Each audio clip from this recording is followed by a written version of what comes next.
when you work with clients, there's a lot of people that I'm sure have zero financial foundation. Like, what does that look like when they're not educated, they don't grow up around money? Yeah, it's kind of funny. Looking back on it now, my dad didn't talk about money as much as I thought being a finance guy. It was more like lead by example, I guess. There's a few comments here and there, credit card debt and these types of things. But I do think for a lot of people, there's two main things that drive your financial habits. One is your sort of personality, and it's kind of a roll of the dice, kind of, Some people are just more well suited for taking care of money than others. And for other people, it's the environment that you grew up in, right? And it is those habits, and I think that has that's had a huge impact on me. Like I was a saver from an early age because my parents were saved. My parents were relatively frugal, didn't spend a lot of money. My dad never, still to this day, doesn't spend money on himself barely. It's like pulling teeth to get him to enjoy his money. And I think seeing that is something that can help, and also it can hurt, right? I talked to a high school in New York a couple years ago, and these kids were telling me about their experience. They're trying to change things, but they were talking about how do I get ahead financially when my parents are in credit card debt and they have terrible financial habits, and it's hard to break that cycle. And so do you think that that is like the main thing that drives people's financial habits is what they saw in their childhood? I think it's part of it, but that can also go the other way too, where you see stuff that you don't agree with, and you learn like, okay, this is what I'm not going to do. I'm not going to do that. I'm not going to get into a rut like my parents did, or I'm going to spend because they were savers, or I'm going to save because they were spenders. So I think you can also learn what not to do, hopefully, and sort of take that with you. Yeah, and I love your approach to things. I think people should definitely check out your work if they haven't, because you try to make things as simplistic as possible. Basic, ETFs, invest for the long run, don't pay attention to the noise as much as possible. And yet, what happens is there's so much conflicting stuff out there. Buy this, manage this active portfolio, buy crypto, buy the latest SpaceX IPO. How can people be convinced that simplicity works in a world where everybody's telling them the opposite? It's really hard, especially in today with the fire hose of information coming at you all the time. And AI is certainly not going to make that any easier for us, right? And so I think having the right filters in place helps, because you're right. Simple to me beats complex, but a more complicated sales pitch or narrative or strategy is way easier to sell people, right? If you sell people like the Holy Grail, it's easier to talk them into that, because it's easier to buy a complicated strategy. Uh, because if you sort of open up the curtain and look at the man behind the curtain, the Wizard of Oz or whatever, and realize like, oh, this stuff, like if we just take it down to its simplest parts, then you have to like face the fact like, okay, now it's kind of on me, like, right? I can't blame someone else if something goes wrong. And so simple in a lot of ways is harder because you have to understand what it is that you're doing and be okay with it. And so are you similar to Warren Buffett in that, like, the best thing for most people is just to set money in the S&P 500 and index fund, just let it ride and then don't touch it and don't pay attention to the noise, instead of like people who are trying to do things on their own and following what analysts are saying about certain individual stocks and trends? I don't think I've ever compared myself to Warren Buffett before, but I, I do think, yes, I think especially for regular people who aren't in finance all the time. And one of the reasons that I started writing about this more simple approach is because working in the finance field, I realized like, oh my gosh, I was blown away by the depth of knowledge and the intelligence of people in the finance industry when I first joined, right? These people are highly educated, they have all these designations. And then a few years in, I thought, like, wait a minute, all of that intelligence isn't really getting them that far, right? They're still underperforming the market, or they're still making these huge mistakes. Just because they're smarter doesn't make them better investors. Sometimes it leads to overconfidence. And that's the kind of thing where I tried to explain to just regular people outside of finance is you don't want to get into that situation where you think you're smarter than the markets, or you have confidence in yourself that you can, like, you're better than everyone is. And so that's why I do think like a simpler index approach, target date funds, whatever it is, for most people that makes sense, and you kind of just pull yourself out of the way and let compounding happen. Yeah, my financial advisor has this chart in his office, and it's got like the S&P 500, or it's got like the S&P 500 growth stocks, all the different asset classes over the last like 100 years. And then it has these different like world events, wars, inflation, like all this stuff. And it shows like 10% a year, over the last 100 years or something to that effect. The point being, like, if you can just stomach it enough to like ride it out and keeping it simple, it does work over the long term instead of trying to play the guessing game. I think the problem becomes there's some people, if the market drops like 20% or we have some sort of correction like we just did with the war where it's been high volatility and stuff, people are like, oh my gosh, like doom and gloom. Um, how can people kind of get better at that where they're not making financial decisions based on what's happening in the news? It's really hard, especially if you've never experienced it before. For people, you can't recreate that feeling of what it's like to lose money, right? Everyone's if you've been to a casino, like like you get this sinking feeling, and there's certain parts that of like your brain that go off because you're losing money. There's been some studies done that show like people can relive financial losses in their sleep. Like losses are really painful. And the thing is, one of the reasons that volatility kicks up in down markets, right? Like up markets are kind of slow and plodding, and they say like you take the stairs up and the elevator down, right? And part of that is because once people start losing money, they just start panicking, right? And it's kind of like I'm just gonna hit. There's an old Roman army thing that like action removes fear, right? So people want to do something, anything to like, how do I relieve this pain? And the thing is, volatility is kind of the price of admission in the markets. And so for a lot of people, first of all, it's getting more comfortable with it. For other people, it's like finding a portfolio that works for you that allows you to deal with the volatility, right? And for some people, that could mean taking less risk and having some sort of emotional hedge, whether you're holding more cash in your portfolio or fixed income or something, even though that might not get you that same chart that's in your financial advisor's office, right? It might not get you those high returns, but I think you have to kind of understand yourself. And some people are just more hardwired to deal with the volatility, right? There's young people who have invested in crypto and sat through like 60, 70, 80% crashes multiple times and have been okay and are fine with it. And other people they would never be able to sleep at night if that happened. So part of it is like understanding yourself and what your relationship to loss is. Because financial insecurity and anxiety is a real thing. And if you can't manage it, it'll spill out into other areas of your life. I mean, what is your advice to someone who just has these it's like financial anxiety all the time? I don't have enough money. I don't have enough money. Something's going to happen. Something's going to happen. The doom and gloom approach. Yeah, it's hard because some people again are just hardwired to think like that, and a big part of it is that you have to have some sort of plan in place and some like goalposts to the mile markers to understand like, am I on my way to reach my goals? That's the biggest thing for most people. The goal is not to beat the market or to do better than your neighbor or whatever, or to have the biggest pile of money. It's like, are you on track to reaching your financial goals? And that when we work with wealth management clients at my firm, the biggest question anyone wants answered, it doesn't matter how much money they have, right? They could have a couple $100,000, they could have tens of millions of dollars. The number one question they want answered is, am I going to be okay? That's what people want to know, right? If I make this decision, if I make this investment, if I spend this money, am I going to be okay? And the hard part is that the financial planning process is a process and not an event. It's not like you do it once and then it's done for. You're constantly doing it. It's like staying in shape, right? You have to get up and put your gym clothes on every day and work out. You have to eat right. It's not like you can just automate your health. You have to actually do it. And that's the same thing with financial planning is that you have to kind of do it every day and make those decisions and make course corrections. But you have to have a plan in place. Even like a mediocre plan is better than no plan at all. And that's the hard part for people.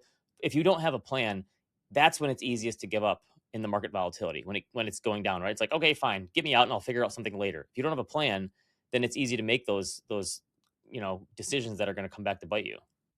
And I think with the question is, with the question of am I going to be okay? It's so general, right? But I am curious, like, how do you get people, like, what's your framework, like, question wise, to be able to dig out information to see if that person is actually going to be okay with money? Well, one of the things that we tell people is like we can't offer you investment advice. We can't tell you what to invest in unless we understand your goals, right? And so for a lot of people, that starts with your risk profile and your time horizon. Those are the two biggest things in my book. And the risk profile is your willingness, need, and ability to take risk. Those are the three big things. All right. And two of them we can quantify. One of them we can't quantify and it's more qualitative. So your need to take risk is like, what is the return you need on your assets to get to where you want to be? Right? Here's what you have. That your ability to take risk is like, here's what you have, here's your net worth, here's your savings rate, here's your income. We can make some assumptions of what that will be in the future. So those two are pretty easy to kind of quantify, right? Put all the numbers together, come up with a plan. We can run some different analysis and give you some range of outcomes. If the market does this, here's what's going to happen to you. If the market does this and it's worse, here's what's going to happen to you. And like we exist in this range of outcomes. The willingness is the hard one because that's like the qualitative one. It's like the squishy side of things, right? You could have a ton of money. Let's say you sell a business and you're worth $10 million. You have the ability to take a lot of risk because you have a lot of money, right? You're going to be okay even if it gets cut in half. It's still plenty of money for anyone, but you might not need to take risk anymore. So then you kind of balance it out. Like, do I want to grow this pile way, way bigger, or do I want to avoid losing the money and having to start over again, right? And so that's the willingness part that you have to accept. Like, what are you willing to put at risk? And then the time horizon is the big one. When do you need to spend the money? Is this for a wedding that's in 2 to 3 years, or a house down payment that's in 5 years? Or is your kids college fund, or is this retirement that's 30 to 40 years in the future? And that's kind of how you can begin to assess the types of investments that make sense to you. So for that 2 to 3 year bucket, do you think like the high yield savings account's always going to be the way to go, or is there a way for people to invest in like a conservative portfolio that can generate a little bit more?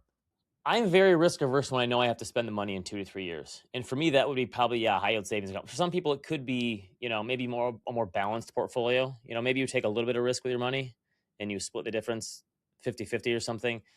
But I've seen too many times where the stock market could fall very fast, right? In 2020, when COVID hit, the stock market was down 35% in like 5 or 6 weeks, right? I think you just don't want to get into a situation where you're banking on that money being there and then you go to pay and it evaporates in the short run, right? Very quickly. And I think that's the hard part and so for me, it's like a barbell portfolio, right? You have your risk on one side of the barbell and then you have non-risk on the other side of the barbell. And that sort of high yield savings account, CDs, money markets, whatever you call it, that's like your liquid portion. And again, this is some people are just I know someone who keeps his entire cash emergency bucket in stocks. And he says, I know that like it can lose money, but over the long term, I'm coming out ahead. So I just have to build in to my like whatever it is, like I give it a 25% haircut in my mind. That like that 25% or whatever the number is might not be there. He's, less risk averse with that bucket of money than I am. And I think there's no right or wrong answer when it comes to that stuff. It's just like what are you willing to put at risk and accept? What are your thoughts on the emergency fund? There's so many approaches. I mean, our mutual friend Nick Majuli, I've seen him talk about something interesting that's like if you have a strong network, you probably don't need as much in your fund because if you lose a job, and you know a lot of people, your ability to get a job is going to be a lot greater than someone who has like zero network. And then you have people that are like 12 months. You have the Dave Ramsey approach. It's like you can't invest any money until you have 3 to 6 months. What is your approach to the emergency fund? I think having 6 to 12 months in emergency liquid savings sounds great on paper for personal finance people, and it's totally unrealistic for like 90% of the population, right? If you imagine how many other financial goals that you're gonna have to forego to get that 12 months of spending in a liquid savings account, it's almost impossible, especially for people who are just starting out and they want to also save for retirement and they want to save for kids 529 plan or whatever, right? They have all these other goals, and so I think it's really, really difficult for most people to do. So I think you have to kind of assess what other backstops that you have. I agree. What like Nick said, the job is the big one because most people who, if they lose their job and they're out of work for a while, that the emergency savings fund is going to have a hard time keeping up if you're out of work for an extended period of time. Part of it is like, what other assets do you have? Do you have money in a brokerage account that you can tap, right? In case, right? Some of your investments.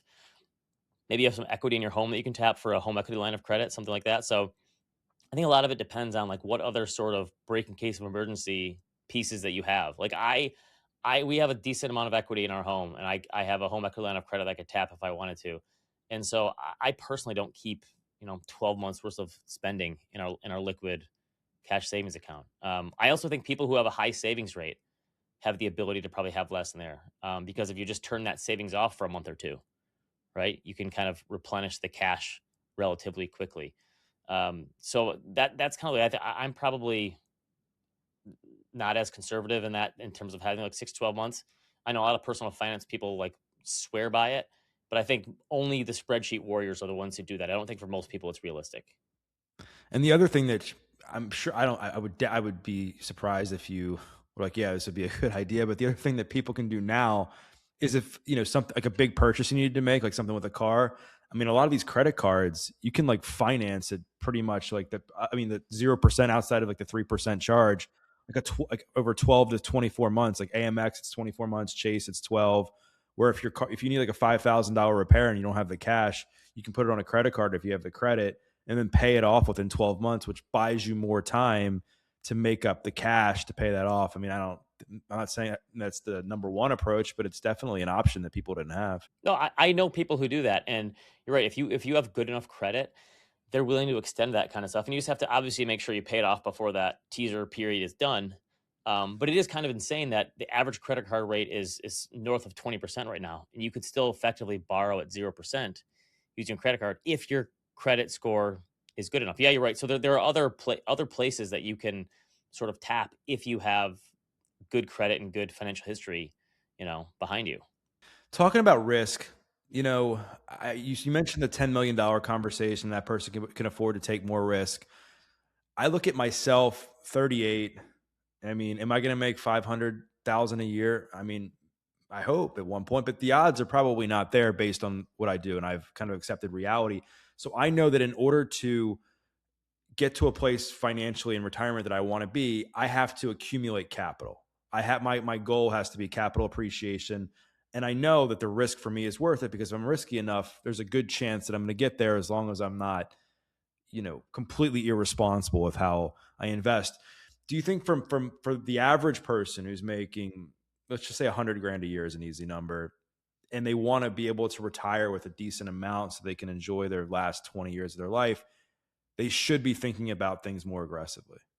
Yeah, and obviously the first part of that is even if you are the greatest investor in the world, you're the next Warren Buffett, you need to have some savings at your disposal to build it up in the capital markets, right? So saving is the big first step for most people, especially when you're first starting out.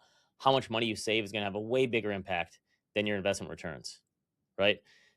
So you have to be able to put money away. And you're right, depending on your time horizon. So you said you're 38, you retire, let's say, I don't know, people are living longer, right?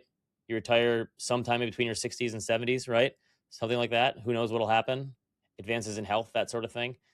I told my kids the other day, I think like if things keep progressing as they are, like you guys are probably going to live to 100, right? So you have a long time horizon ahead of you. So you have the ability to compound your. So you're right. For most people, I look at risk depending on where you are on your life cycle, right? So if you're a retired investor, you're 65 years old, you have no more income coming in. You're cutting it off, right? You're living only on your financial assets. Then like a bear market is very risky to you, right? A market crash, if it happens right at the outset of your retirement, that's risky because you don't have to sell your financial assets when they're down. Like when stocks are down, you don't want to sell them. But if you're a younger person, and let's say you have 2, 3, 4 decades until you have to spend the money for retirement, that bear market now is not as risky to you because you can use your human capital. That's your future income and your savings to invest when stock prices are down and when dividend yields are higher and these types of things. So that bear market and market crash probably means different thing from a risk perspective to you. So you're right. At a younger age, you have the ability, like we talked about, to invest far more aggressively. And as long as you can take the volatility, then it makes sense because you have to look at volatility as an opportunity, not a risk. And over the long term, I mean, I'm sure younger people, they're growing up and maybe they saw their parents like lose everything during '08. I mean, I had personal training clients that sold all their stuff in '08 and they're kicking themselves now. And you could probably say the same thing with what happened during the pandemic, tariffs. I mean, these different events politically and socially that impacted the markets. But for the people who like zooming out, like for the people who actually stayed in the market, like what kind of gains did they see? Like generally speaking, from like '08 until now. That's been phenomenal. So I looked at this the other day. If you go from the very bottom of the great financial crisis, which is early March of 2009, the S&P 500, so that's like 17 years essentially, is up almost 17% per year, which is mind-boggling. Right now, that's kind of cherry picking. That's the low of a huge financial crisis when the stock market was down almost 60% from the highs. But the crazy thing about that to me is that coming out of the 2008 crisis, no one was saying like we're going to go on a generational bull market run here, right? At the time, people were investing from the fetal position. People were saying, "Oh my gosh, this is a new normal. Expect lower returns going forward. Interest rates are lower. The Fed is going to create hyperinflation." Remember how scary it was back then? I had, I've been working in the industry for 20 years now or so, so I was relatively young going through the great financial crisis. And the market seems so easy to people now in the 2020s because it's like, oh, the market just goes up all the time. Even when it goes down, it comes back right away. That wasn't really the mentality back then. And to your point about being shaped by experiences, you're right. There's a lot of people who saw their parents lose their jobs or their parents maybe lose their house, right? I have a colleague whose parents lost their house because the business went under. It was a really scary time.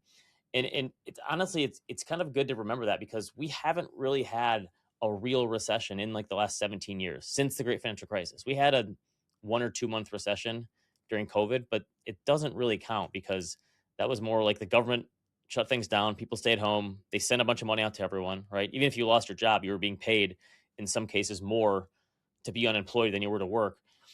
So it's interesting if you're a newer investor who didn't live through that, you probably think markets are easy, right? Like this stuff, it there's never anything that goes bad that lasts very long. And so it's interesting to like it's a dichotomy of if you grew up in 2008, you were probably scarred on that for a while. Now in the 2020s, if you started investing, you're probably going, this is fantastic. Investing is easy and it's not always going to be like that. So when something negative happens, like war or tariffs or something where it causes the markets to dip, what do you tell your clients to get them this to not think about making a financial decision in that moment? Is it to turn off social media? Is it not watch CNBC? Like to not work at your portfolio during that time? Like what's the hack there? I mean, that can help. It's funny.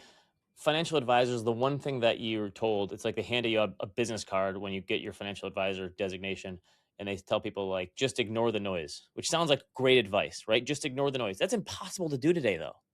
Because we have these little 24/7 alert machines in our pockets that tell you everything, right?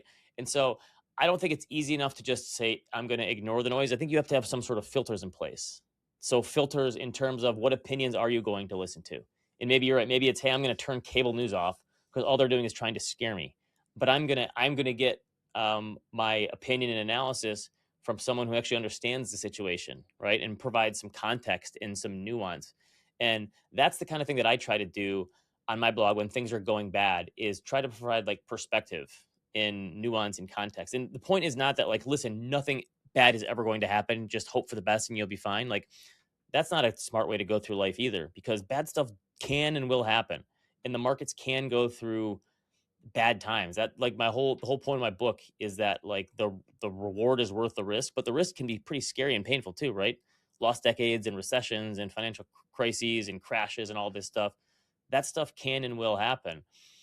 It's kind of just, are you going to allow the reaction function to take over in that situation, or are you going to continue to follow your plan? And that's the hard part, is like you have to stick with your plan come hell or high water, because if you give up on it, the plan is useless.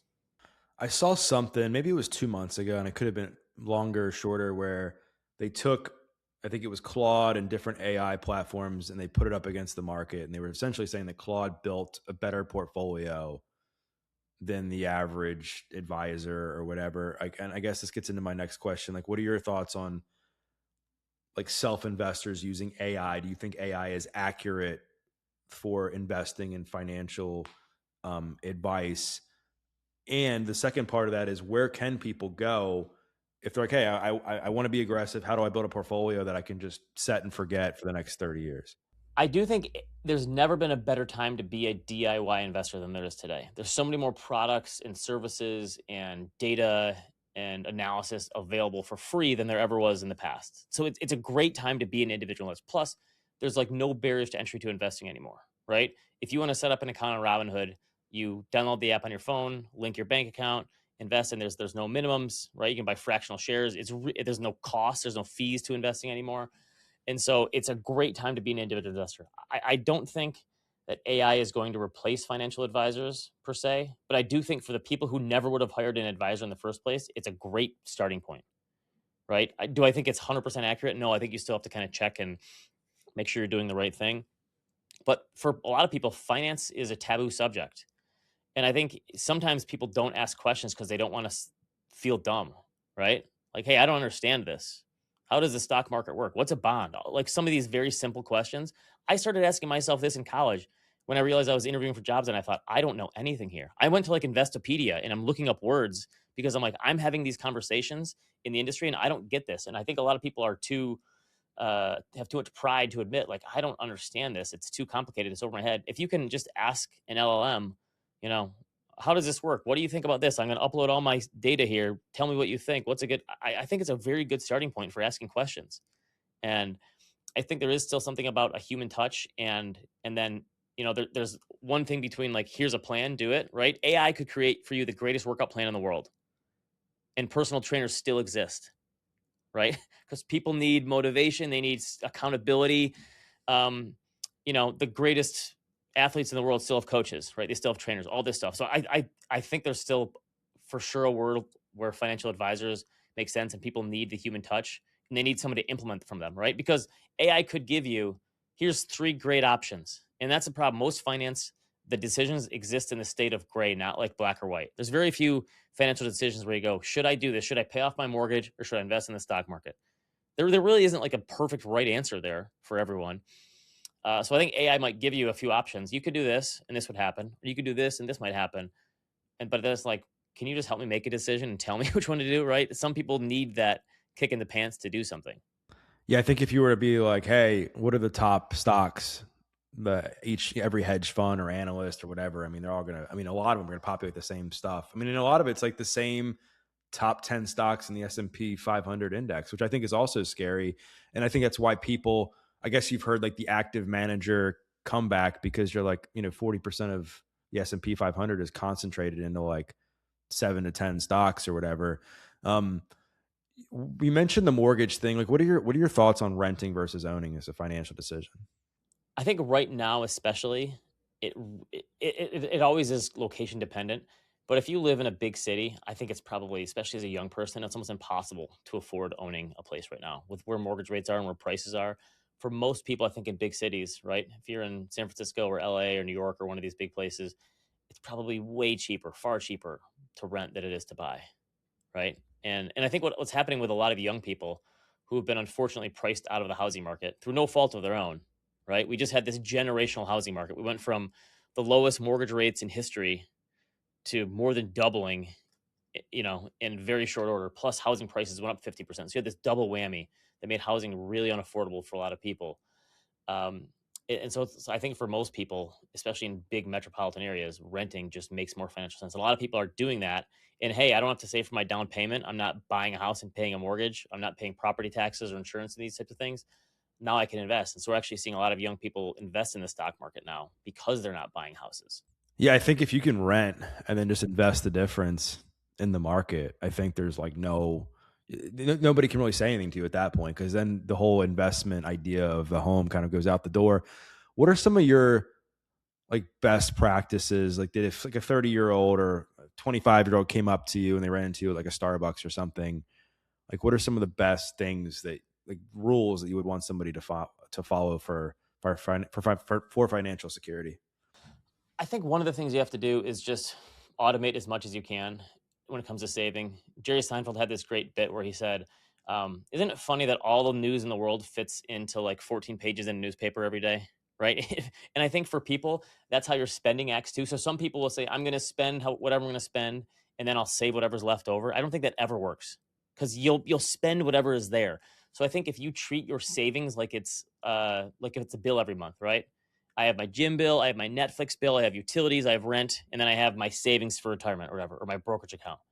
And that's gonna be automatically taken out of my paycheck, right? Once a month, once every 2 weeks, whenever I get paid, the money's going out and it's going into my investment account. I'm never gonna even pretend it's there in my bank account. I think if you automate that, that's a big first step. And then you spend whatever's left over, right? So that's your budget, right? You do your savings up front, and then your budget is whatever's left over, that's what you spend. So I think automating is really, really helpful because that's just out of sight, out of mind, right? We talked about like working out and being healthy before. Like that's one of the ways that investing is actually easier than health is that you can automate a lot of it. You don't have to do it every single day. You can automate your retirement contributions. You can automate rebalancing free asset allocation. You can even increase your savings on an automatic basis, right? This year I'm saving 8% of my paycheck. Next year I'm going to bump it up to 9%. Whatever it is, you can automate a lot of that stuff ahead of time. I think that's really key for a lot of people. And talking about like how do you avoid the scary headlines and the scary market volatility and stuff? Part of it is removing yourself from the situation and making good decisions ahead of time, so you don't have to make them in the heat of the battle. What about spending?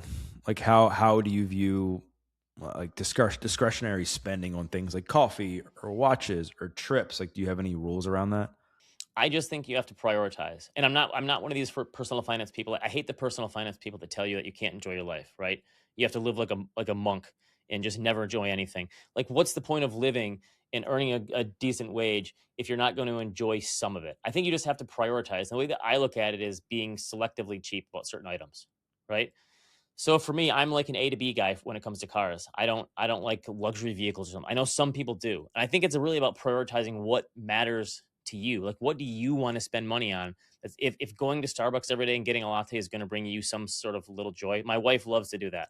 I'm not a coffee person. It brings my wife joy to go to Starbucks, right? I'm not going to harp on her for her coffee spending habit because that brings her some sort of joy in life. But she cuts back in other areas. I think that's the point is really prioritizing areas that matter to you, whatever it is. For some people, it's having a nice car. Some people, it's having a nice house. Some people, it's going on trips. Some people, it could be like, I like spending money on shoes, right? I like spending money on clothes, whatever it is. You just have to be honest with yourself what those areas are and be okay spending on them, but then also cut back elsewhere so you can have some sort of balance in your life. What about credit cards? What's your take on that? My number one rule of personal finance is never carry a balance from month to month. Now, you talk about the 0% card thing like that. I understand. And sometimes you get into a pinch. But it's compounding negatively against you. Right. And so if you're paying 20, 22, 24% to your credit card company, right, no investor on the planet can earn returns that high. So it's the compounding that goes against you for credit cards. Now, I think having credit cards and building credit is very helpful if you pay off the balance every month, right? Because you're building a better credit score. A lot of credit cards will give you rewards, and you're effectively being subsidized by people who aren't, right? And the credit card fees. So I think if you can use credit cards to your advantage, like I spend everything on my credit card, and I just pay off the balance every month, and I earn, I don't know, 2 to 3% a year on that spending from the credit card companies through the rewards points.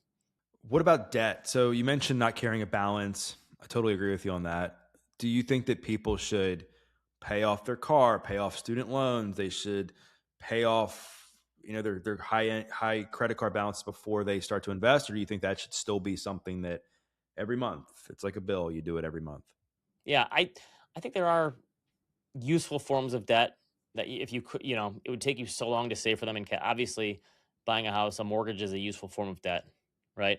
Um, I don't mind, a card payment debt as long as the rates aren't super high. Student loans obviously can be a good investment as well. But yeah, when it comes to credit cards, I think that's got to be the thing you get rid of as fast as humanly possible if you can. And and to your point earlier, like there's ways around it where you can kind of manage the payments. If you've got really high credit card debt, one of the things you can do is call the credit card company and try to negotiate. If you're in a pinch, most of the time they will because that's like non-recourse debt, right? It's not backed by any asset or anything, right? That's why the rates are so high because there's not that. So if you call to potentially negotiate with them, or do a balance transfer to somewhere that has a lower rate, it kind of makes sense where you can manage that. But yes, the goal should be to pay that off as soon as possible, not carry that balance from month to month. I put my taxes on a credit card every year and I pay the fee, but I tell my CPA, I'm like, listen, I have a Southwest card. If I hit this many points every year, I get companion pass, and that saves me, my wife, a lot of money on travel every year. So to me, it's worth it, because, but I'm also, I pay it off every month or whatever, and I don't carry a balance that's high interest. So to me, I can make it work. But for a lot of people that can't, I mean, you shouldn't put, a bunch of money on a credit card unless you know you're going to be able to pay it off. No, I have a friend who had to after college. When you go to college, they like handing out credit cards to college kids, right? Like, hey, sign up for this. And I had a friend who went overboard, and after college, he had to go to like the Dave Ramsey method of putting money in an envelope. And it seems excessive to do that. Like, and he budgeted every month, right? Food, rent, spending, all these different things. And some people need that constraint. The other thing you can do is like speaking of automation, you can have it automated to pay off your balance every month, right? You just have to make sure you have the money there to do it. But you can automate that too to make sure that you're not going to have those unnecessary fees and interest expense and those types of things. You said the biggest question you get is, "Am I going to be okay?" What's the biggest mistake you see with your clients, no matter what their net worth is? Oh, that's interesting. A lot of it is kind of dependent. It's funny. One of them now, and this is like dealing with a different stratosphere of people, but dealing with wealthy people, especially people who have saved their entire lives, right? So 20, 30, 40 years of saving or building a business. And then they get to the point where, okay, you've delayed gratification, you've compounded this wealth over many decades. Now, what are you going to do with it? And people have this irrational fear of the anxiety turns from like the market fear to like, what if I outlive my money? And so what we're seeing a lot, and this is a great first world problem to have. People don't want to turn on and spend the money now. So they're sitting on this pile of money because they developed all these great financial habits over the years, right? They saved, they invested, they had this goal in mind. Like if I hit this number, I'm going to be financially free. But then they hit that number, and guess what? They don't want to see. They don't want to see the number go down ever. So it's like I'll just live off of my interest or my dividends, and I'm not going to spend the money. So people are not enjoying the money now, and that's actually a problem we're having. Talking to people like, hey, it's okay. The whole am I going to be okay question is like, if I take my family on this round the globe cruise, am I going to be okay? If I buy this vacation home, I'm going to be okay. If I buy the Corvette or whatever, right? Am I going to be okay? And so we're having to give permission to people now to say, yes, like you should enjoy some of this money. You have more than enough than you know what to do with. Um, and that's a different mentality, obviously, than like the getting and saving and stuff. And for a lot of people, it's because they built such great financial habits in the first place, but no one teaches you how to spend money correctly and enjoy it. How can somebody come up with like their target number? Is it their income times 20, or is it times 10? Like, what have you found to be like a ballpark number for people? Yeah, it's funny because for most people, you're constantly moving the goalpost and it's changing. So whatever you said at 30 is probably different than what you would say at 40 or 50. I think that's so. If you took people say the 4% rule, right? You can spend down 4% of your portfolio, increase it by inflation. That's a pretty good way to know that you're not going to run out of money. So that'd be 25 times your spending, right? Um, I think that's probably pretty conservative. That'd give you a huge margin of safety if you actually did that. Um, but again, I think part of it comes down to how much do you actually save? Because for a lot of people, the average that you have to replace in retirement might be 60 to 80% of your current income. Because if let's say you're saving 20% of your income, right? That's income you don't have to replace then in retirement because you're not saving anymore, right? Maybe you have Social Security or pension or some other income coming in, rental income from an investment property, something like that. So the biggest thing for me is like it's not how much do you have in your investment portfolios? How much are you planning on spending every year? And how much do you need from your investment portfolio to get there? Do you see people being like, "Oh my gosh, when I retire, I'm actually going to spend more money because I'm going to go on all these trips"? Or do you think that people tend to replicate the lifestyle they live pre-retirement? Yeah, this is the most shocking thing to me about being in the wealth management field. A lot of it is just, part of it might be, the baby boomer generation still has some of those fears from their parents who lived through the Great Depression, right? Those experiences. And they're also living longer than any generation in history, right? So they figure like, well, I'm not just going to retire for 10 years. For me, it's going to be 20, 25, 30 years, right? If I live into my 90s, that's a long time for my money to have to continue to grow. And so I'm seeing much more of that, of people who are reluctant to spend. And some people still like, hey, I want to give it down to the next generation. I don't want to spend it myself. It's going to be an inheritance to my kids. And so it's hard for people to have that mentality of, again, I don't want to see the principal balance on my portfolio ever go down. And so what happens is most people end up with more money than they would have thought because it keeps growing with the market. Yeah, because I think most people, I would say, are somewhat invested in retirement. I mean, I think I've seen you talk about the 60/40 approach. And I think you've also talked about somebody that's 100% invested in stocks with like 4 years of cash or something. Like there's just different approaches to make sure that you can still grow money. And if you spend less, then you end up with a ton of money. Yeah, well, Michael Kitces did this study on I talked about the 4% rule.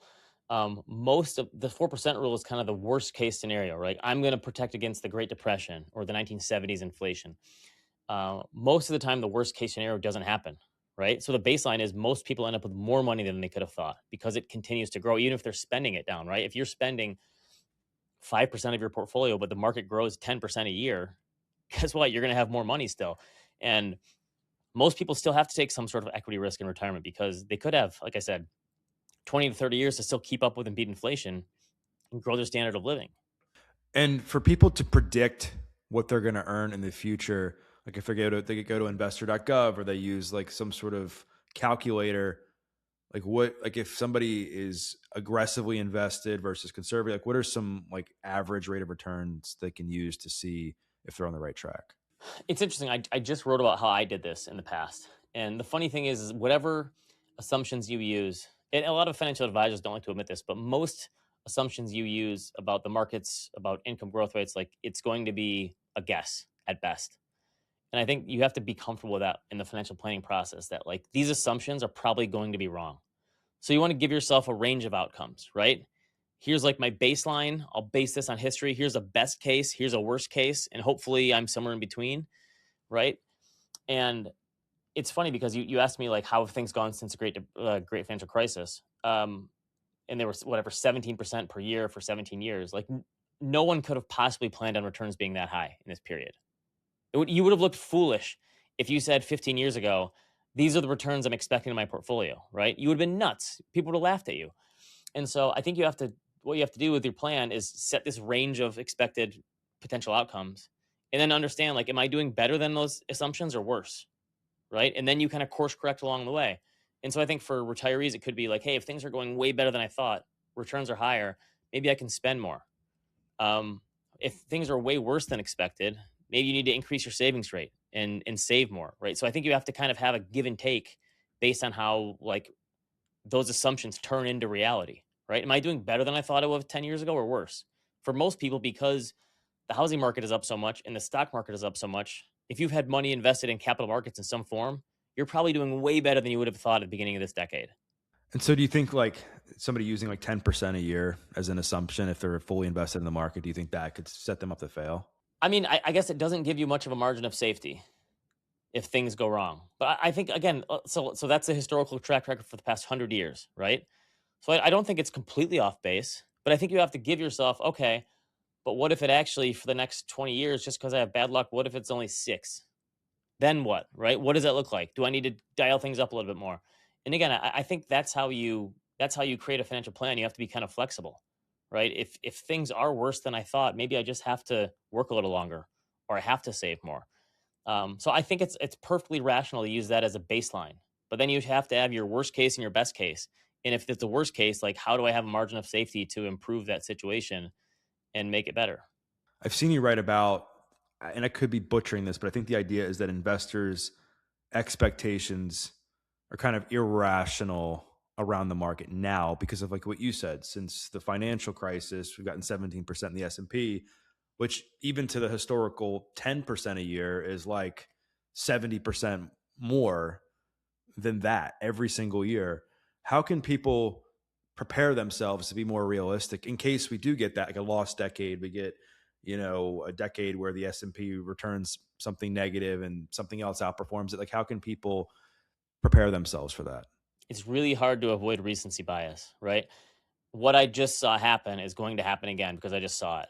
It's really hard to get your brain to not think that. Because coming out of the great financial crisis, like I said, everyone thought returns are going to be abysmal, right? PIMCO did this thing in 2010 where they said this is the new normal, and the stock market is going to return like 4% per year, right? A lot of people were saying that. They weren't the only ones, and it's because we had this in our most recent memory, right in the rearview mirror, was this gigantic crash, right, and things going poorly and the economy growing slowly.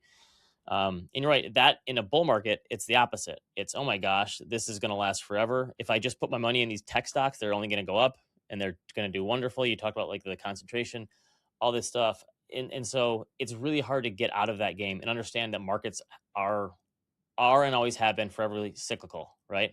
There's cycles, these things. But the hard part is you can't set your watch to them. The pendulum swings really far in both directions. And it's really hard to know, like, when is it going to stop? Like, mean reversion is the thing, right? You can't have above average returns forever because trees don't grow to the sky. But you don't know when to like chop the tree down a little bit and prune it, right? Because you don't know when it's going to get cut in half by the market or by external forces. And that's the really hard part is like understanding like how long these cycles can last for. So I think you just have to like have some discipline in your strategy. So you have an asset allocation. It's different types of stocks or it's different types of assets, and you automatically rebalance them, right? The things that have done well, you're going to sell a little bit, and the things that have done not as well, you're going to buy a little bit. And I think that's how you have some sort of forced discipline in your process to not let things get away from you. Do you think that we're in something similar now compared to the dot com bubble? I think there are some similarities. There's a huge innovation going on, and when that happens, people extrapolate into the future, and people get excited, and expectations become a little detached from reality. I do think there are some differences too. Um, the companies are just bigger and more well managed today than they were in the past. In the dot com bubble, a lot of these companies were just still ideas. Not only were they not making profits, a lot of them weren't making any revenues, right? And so I think that's a big difference, that just it's these huge companies that produce a ton of cash flow and have, diversified businesses that are investing in AI.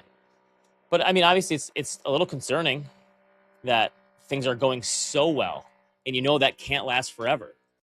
You see some of these stocks are up like 200% in like the last 6 months or something. It's like insane. I mean, and I look at the bigger companies like Google, Apple, Nvidia, Microsoft, companies like that, and I see Meta and I see massive justification there because those companies like run the world. You know what I mean? Like they control the entire economy. They're not just these startup Amazon, these startup companies anymore that are super aggressive. They literally run the world. And Meta, most people don't know this, it's an advertising company. It's not a technology tech social media company. It's like most of like over 95% of the revenue I think comes from advertising. And so I look at that, I try to take a step back, and I'm a very novice investor, but I love the markets and I love researching. And I'm like, okay, the companies in the dot com bubble, were they running the world? I mean, maybe in some capacity, but not like today, where it's like everything that I'm doing is on my Apple phone. I'm on an Apple computer. I'm communicating with you through Google. My business is through YouTube. To me, it's a lot different in so many ways. Yeah, I think you have to have an open mind about it. If you just use the past, two or three crashes as your only, sample size, it's going to be hard because you're just going to see like every time something like this happens, you think that's going to happen again. And I think you have to have an open mind. That's what studying history has taught me, to have an open mind. That even though sometimes there's similarities in terms of like the human nature and the way people act, that doesn't mean that things are going to end up like they were. Because you're right, every environment is totally different, and these companies are so much bigger and diversified than they were in the past because they bought a bunch of companies along the way. You talk about Facebook being or Meta being an advertising company. They got Instagram before it was able to grow to a bigger company, right? And so I do think you have to have an open mind. Now, again, I don't think that means that these companies can keep growing continuously forever and be the biggest companies and just swallow the rest of the economy. That would be silly to assume too.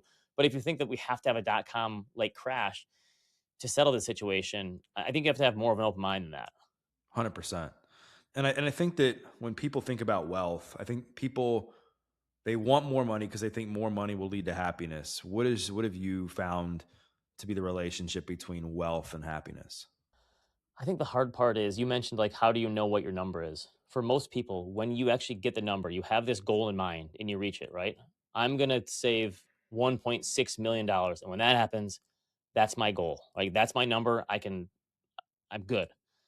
The problem is when you get there, there's been research done on this. Then when you have a goal in mind and you reach the goal, there's literally no brain activity that happens. There's no, you kind of are like, and you sigh and you go, wait, that's it? I, wait, where's this feeling of like joy and accomplishment? And you don't get any of those things, right? The feelings are along the way. The anticipation is the feeling, right? When you get those things, and that's because it's a human condition to move the goalpost. And I think it's one of the great and sad things about being a human is that we're constantly moving the goalposts, right? If you would have told yourself right out of school, you're going to make X money when you're 40 years old, you go, oh my gosh, that sounds like more money than I'll ever need. Then you get to be 40 and you make that money and you go, I need way more money than that now. How did I ever think that was enough money? And it's great because it forces you to constantly, get better and progress. And I think as a species, it's been good for us that no one is ever really satisfied or content with what they have.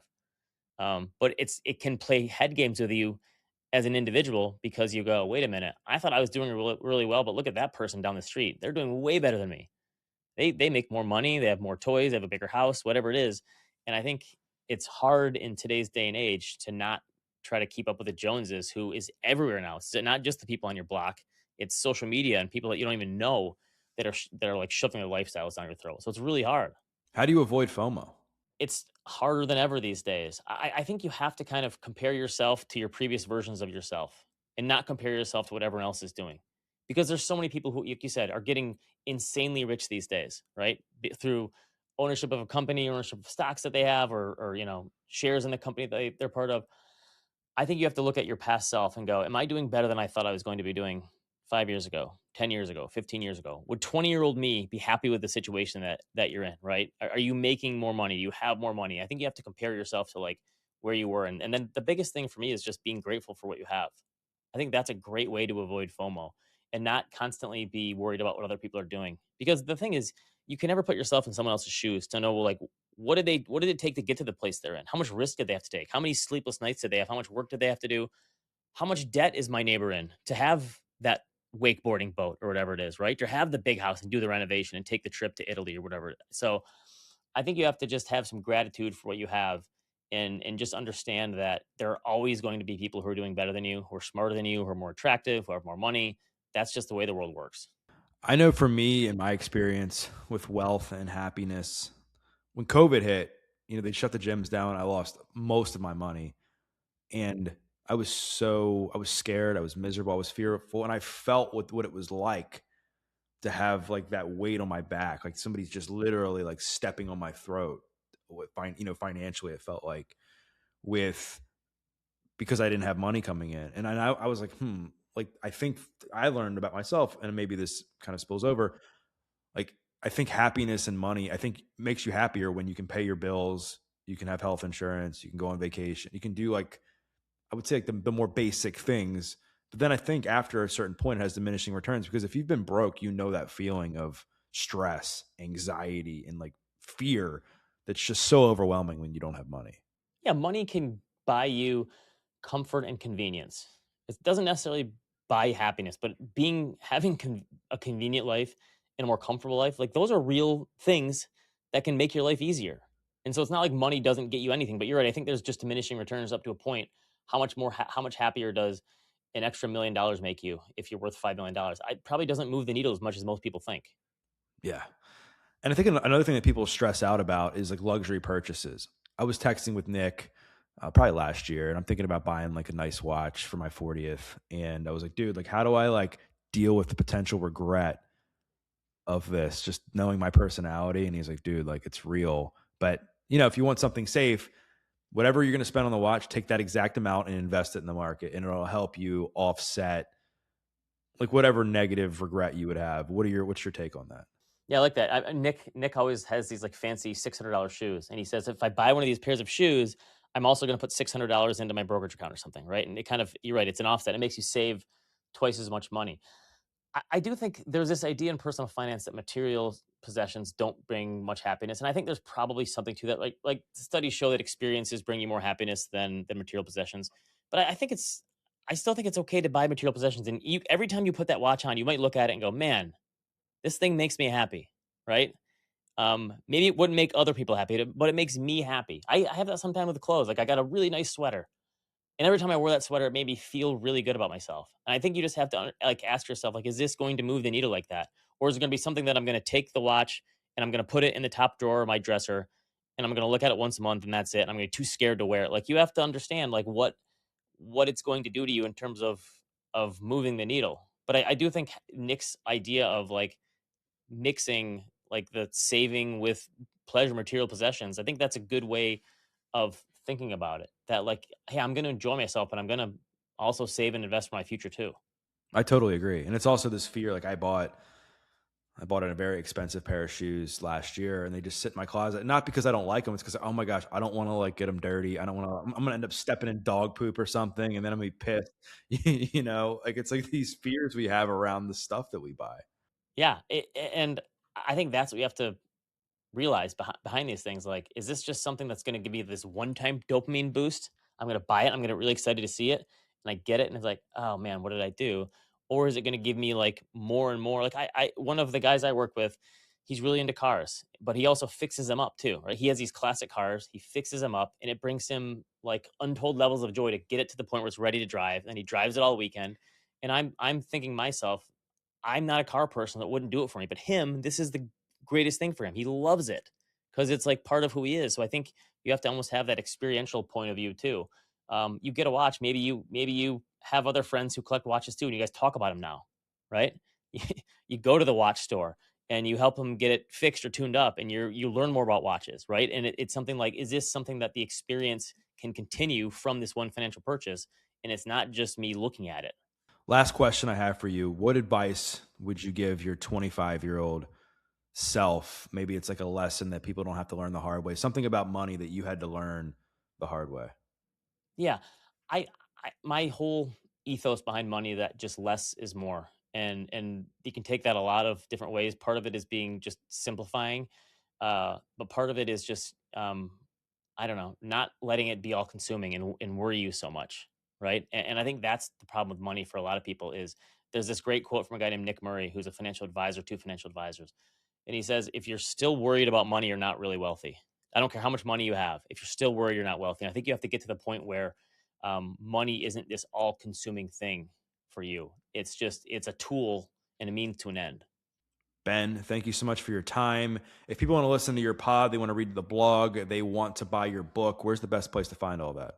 Yeah, wealthofcommonsense.com is my newsletter. New book, Risk and Reward, is out now. Actually, to the audio version too. And Animal Spirits, new episodes drop every Wednesday. Amazing. Well, I got to say, like your stuff, I follow everything you say.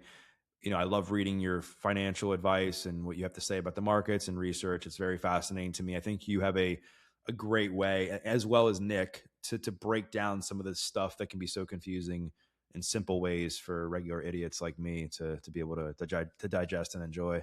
Cool, man. Appreciate it.